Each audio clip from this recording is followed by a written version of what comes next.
Hello दोस्तों, jinx के chapter 46 में तुम्हारा स्वागत है। तो चलो शुरू करते हैं। जैक्योंग के इतना गुस्सा करके चले जाने के बाद डान वहीं खड़ा कीचेन को देख रहा था और सोच रहा था कि ये बहुत अजीब है। मैंने नहीं सोचा था कि उसकी कही हुई बातें मुझे हर्ट करेंगी। क्यों मेरे आंसू रुक नहीं रहे? डान बहुत दुखी हो गया था। उसके आंसू रुक ही नहीं रहे थे। अभी कल रात ही जैक्योंग के प्यार में वो एकदम बह गया था। मैं ही पागल हूँ जो इस सब को लव समझ बैठा। कल रात वो बस होश में नहीं था। मैंने ही गलत समझ लिया। मैं ही बेवकूफ हूँ जो मैंने सोचा कि मैं उसके लिए कुछ हूँ। वो कीचेन को हाथ में उठाकर वहीं बैठ जाता है और फिर वो अपने आंसुओं को पोंछता है और सोचता है, मैंने अपने अकेलेपन को खुद पर हावी होने दिया। मिस्टर जू सही कह रहे थे। उनका एक्स लवर भी सही था। मैंने खुद ही सब कुछ सोच लिया। मैं उसके लायक नहीं हूँ। सब जानते हुए भी अनजान बन रहा था।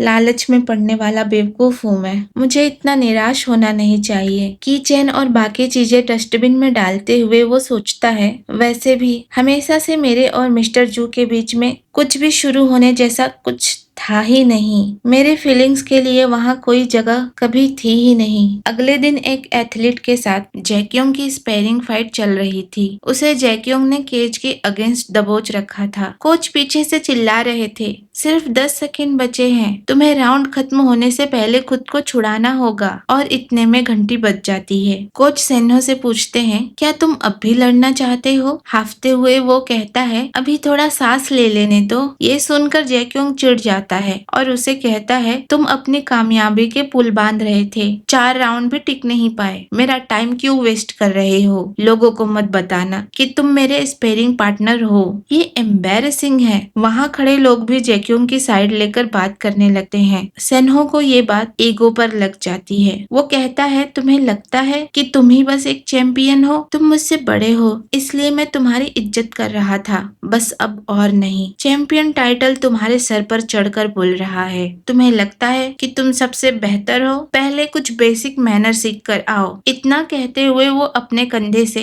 जैक्योंग को बम्प करते हुए निकल जाता है। इससे जैक्योंग को बहुत गुस्सा आ जाता है और वो उसकी पिटाई कर देता है। योसेफ, कोच और जैक्योंग मीटिंग रूम में एक साथ बैठकर बातें कर रहे थे। कोच कहते हैं, तुम्हारे इस गुस्से की वजह से हम अब तक 3 एथलीट खो चुके हैं। योसेफ कहता है, अपने जिम के एथलीट को कुछ रिस्पेक्ट दिया करो। वो तुम्हारे लेवल के नहीं है, पर वो अपने लेवल में प्रोफेशनल्स हैं। अगर आगे भी वो इस तरह हमारा जिम छोड़कर जाते रहेंगे तो हमारे जिम के लिए ये अच्छा नहीं होगा। फिर कोच कहते हैं, हमें इन दिनों ज्यादा ध्यान रखना होगा। अफवाहें हैं कि कुछ लोगों ने बहुत से जिम में जासूस छोड़ रखे हैं। एथलीट को रिश्वत दे रहे हैं ताकि उन्हें गेम प्लान्स के बारे में पता चल जाए। अगर हमारे लड़कों में लॉयल्टी नहीं रही तो पता नहीं कौन किसके प्लान किसे बेच दे। वो तुम्हारे गेम प्लान्स भी किसी को दे सकते हैं। डायरेक्टर से बात करने के बाद मेरी एंजाइटी तो आसमान छू रही है। जैक्योंग कहता है, तो क्या हुआ? आप कह रहे हो कि मेरे प्लान्स अगर बाहर कोई किसी को बता दे तो मैं हार जाऊंगा क्या? मेरे मैच को सिर्फ 2 हफ्ते और बचे हैं। आप दोनों तैयारियों में ध्यान दो बस।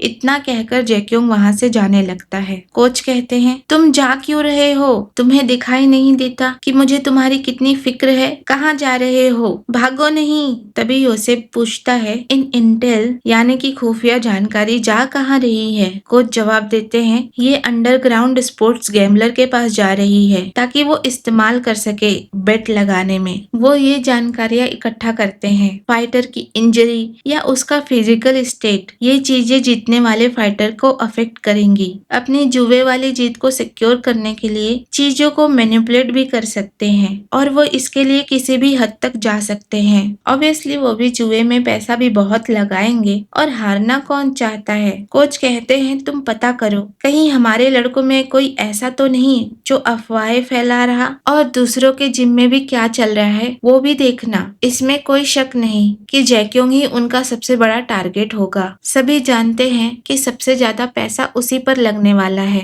उसके बाद हम देखते हैं गोरिल्ला गैंग। ये लोग भी अंडरग्राउंड गैम्बलिंग से जुड़े हुए हैं। हमें पता चलता है कि पिछले मैच में जो न्यूट्रिशन शेक को लेकर कांड हुआ था उसमें इन्हीं का हाथ था। जैक्योंग के हारने पर इन्होंने गैम्बलिंग की, उस पर इन्होंने काफी पैसे लगाए थे जो कि ये खुद ही हार गए। पिछली बार जैक्योंग ने जो इनकी धुलाई की थी तब से ये लोग जैक्योंग से बदला बदला लेने के फिराक में है, लेकिन ये नाकामयाब रहे। दोनों चंगू मंगू का आइडिया था न्यूट्रिशन शेक के साथ छेड़छाड़ करके जैक्योंग को हराने का, जिसमें ये फेल हो जाते हैं। इसलिए उनका बॉस उन्हें डांट रहा था और वो कहता है कि आज भी वहाँ दर्द होता है जहाँ जैक्योंग ने उसे मारा था। उसे कुचलने के लिए कोई और रास्ता ढूंढो। तभी उसे मिस्टर चोई यानी कि उसके बॉस का कॉल आ जाता है। वो अपने बॉस से कहता है, हमारे यहाँ से थोड़ी गड़बड़ी हो गई थी, अगर आप हमें एक और मौका देंगे तो। तभी मिस्टर चोई कहते हैं, भूल जाओ, तुम बेवकूफों की वजह से मैंने पहले ही बहुत पैसे खो दिए हैं। मैं तुम्हें जॉब से निकाल रहा हूँ, मैं ये काम खुद ही कर लूंगा। इतना कहकर वो फोन रख देता है। मिस्टर चोई के पास डान और जैक्योंग की कुछ फोटोज डेस्क पर पड़ी थी और कुछ डॉक्यूमेंट्स भी। लगता है जैक्योंग को हराने का इस बार बड़ी साजिश रची जा रही है। तो दोस्तों, आज की कहानी बस यहीं तक। कहानी अच्छी लगे तो लाइक करना और नए हो तो सब्सक्राइब करना। मिलते हैं अगले वीडियो में, तब तक के लिए बाय बाय।